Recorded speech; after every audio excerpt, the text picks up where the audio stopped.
بسم الله الرحمن الرحيم. من قناة عبود للزراعة أرحب بكم اليوم، ونلتقي في نبات جديد، وهو النبات الذي يزرع في أغلب المناطق، ولكن في بلاد الشام زراعته تكون خفيفة، وهو نبات الدخن، وهو علف للدواجن، وخصوصا العصافير. لذلك قمنا بزراعته، ونرى أنه أصبح سنابل كما نرى، وهو نبات اقتصادي يمكن زراعته والاستفادة من أوراقه، لأنه يشبه النبات القمح والشعير في بدايته، ويمكن أن يغل غلال جيدة، ويستعمل كما قلت علف للطيور وعلف للدواجن. نرى هنا بدأت سنابل الدخن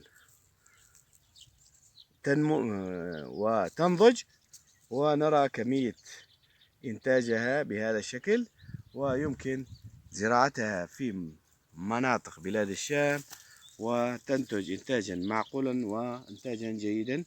وبالمناسبة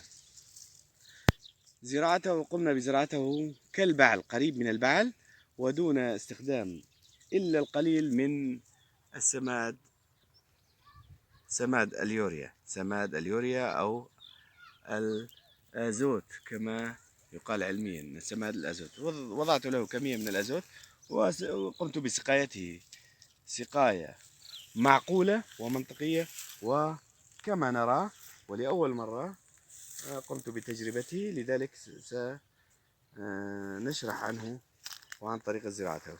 هو من المحاصيل الشتوية، ويغل غلال جيدة، ويمكن زراعته في نطاق واسع، وفي نطاق بدل من الشعير وبدل من القمح.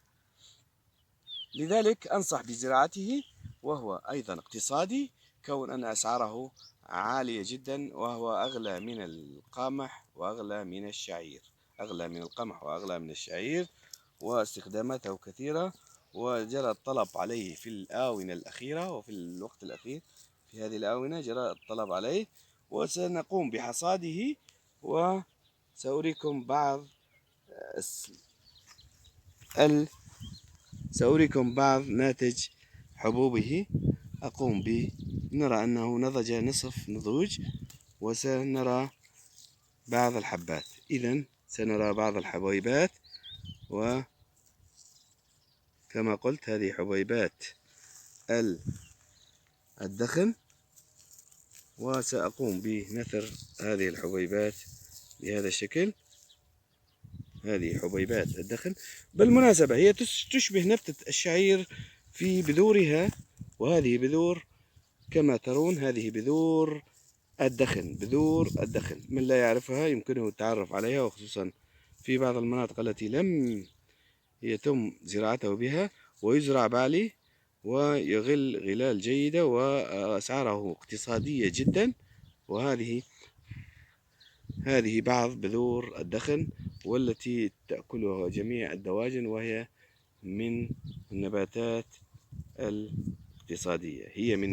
الاقتصادية، وهذه ثمارها. ونرى في نظرة موسعة على هذا، تقريبا مساحته بمقدار 3 أمتار ب3 أمتار، أي 9 أمتار. وعند جمع المحصول سأقوم بعرض كمية المحصول من نبات الدخن، وهو أيضا كما قلت اقتصادي. أتمنى أن أكون قد وفقت في شرح هذا الفيديو، وأتمنى أن أكون قد أفدت بعض المزارعين عن نبات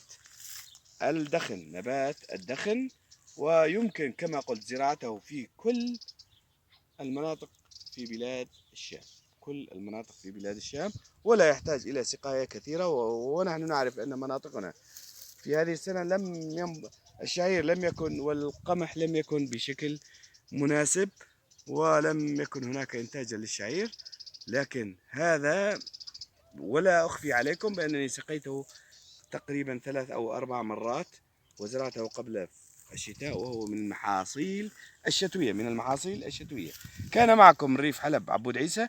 أشكر متابعتكم، وأتمنى أن تعذروني في بعض الأشياء، وخصوصا في هذه الفترة لأنني أقوم بتطعيم الفستق الحلبي والزيتون، وأقوم بالعمل في ورشات أخرى، لذلك قد أتأخر على بعض الفيديوهات. وأشكر متابعتكم، والسلام عليكم ورحمة الله وبركاته.